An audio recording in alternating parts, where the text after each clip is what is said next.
Hello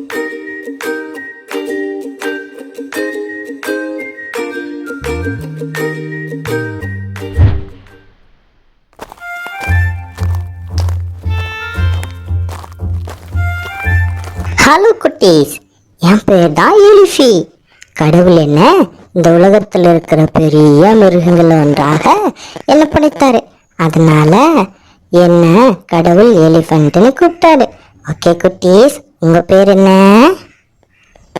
ஓ, அருமையான பெயர். நம்ம இனிமேல் ஃப்ரெண்ட்ஸ், ஓகேவா? நான் இன்னைக்கு ஒரு குட்டி ஸ்டோரி சொல்ல போறேன். ஸ்டோரி கேட்க ரெடியா குட்டீஸ்? ஒரு அழகான காட்டுல டோலிங்கிற குரங்கு வாழ்ந்து வந்துச்சு. அந்த குரங்கு சந்தோஷமா காடு முழுவதும் சுற்றி வந்துச்சு. அப்போ அந்த குரங்குக்கு ஒரு கேள்வி உண்டாச்சு. நம்ம ரொம்ப நாளா இந்த காட்டுல வாழ்ந்து போறோம். இங்க நல்ல பழம், மரங்கள், பூக்கள், நல்ல மிருகங்கள் எல்லாம் இருக்கு.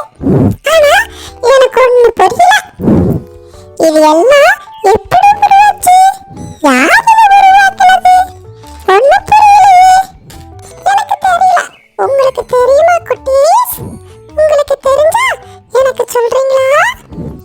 உங்களுக்கு தெரியுமா? உங்களுக்கும் தெரியாதா? சரி, ஓகே. ஆனா எனக்கு பதில் சொல்ற அல்லது பதில் தெரியுத எனக்கு ஒரு ஆள் தெரியும். வாங்க அங்க போய் பார்க்கலாம்.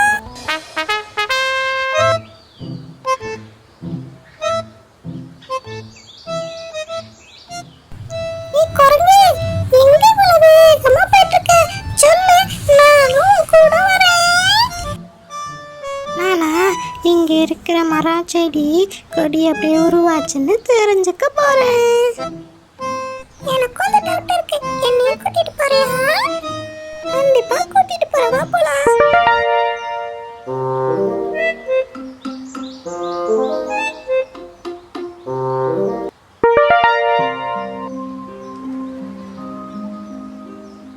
சிங்கராஜாவே, எனக்கு ஒரு டவுட், சொல்றீங்களா? கண்டிப்பா நான் சொல்றேன். என்ன டவுட்னு கேளுங்க. எங்களுக்கு இந்த பழங்கள், செடிகள், கொடிகள், இந்த உலகத்தெல்லாம் படைச்சது யாருன்னு தெரிஞ்சுக்கணும்.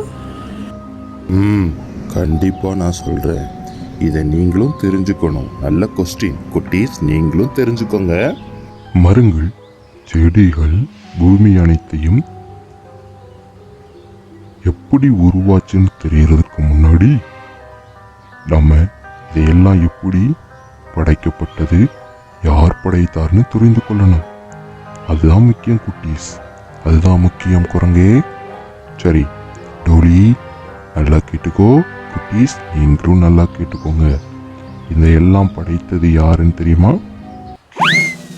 இதையெல்லாம் படைத்தது யெகோவா என்கிற நம் தேவன் தான் இவைகளை படைத்தார். 6 நாட்கள் படைத்து 7ஆம் நாள் ஓய்ந்திருந்தார். சரி குட்டீஸ், இப்போ இதெல்லாம் எப்படி படைத்தார்னு பார்க்கலாமா? முதலாம் நாள் தேவன் வானத்தையும் பூமியும் படைத்தார். பிறகு வெளிச்சத்தையும் இருளையும் வெவ்வேறாக பிரித்தார். வெளிச்சத்திற்கு பகல் என்றும் இருளுக்கு இரவு என்று பெயரிட்டார். இதை முதலாம் நாள் படைத்தார். 2ஆம் நாள் ஆகாய விரிவையும் ஜலத்திலிருந்து ஜலத்தையும் பிரித்தார். தேவன் ஆகாய விரிவுக்கு வானம் என்று பெயரிட்டார். இது 2ஆம் நாள் முடிந்தது.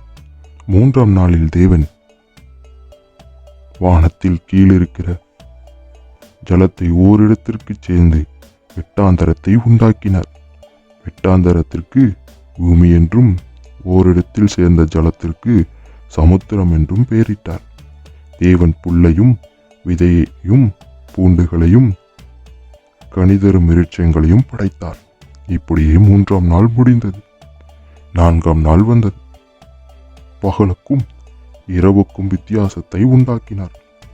ஆகாய விரிவிலே சுடர்களை படைத்தார். அதன் மூலம் வருடம், காலம், நாட்கள் இவைகளை குறிக்கிறதுக்காக இவைகளை படைத்தார்.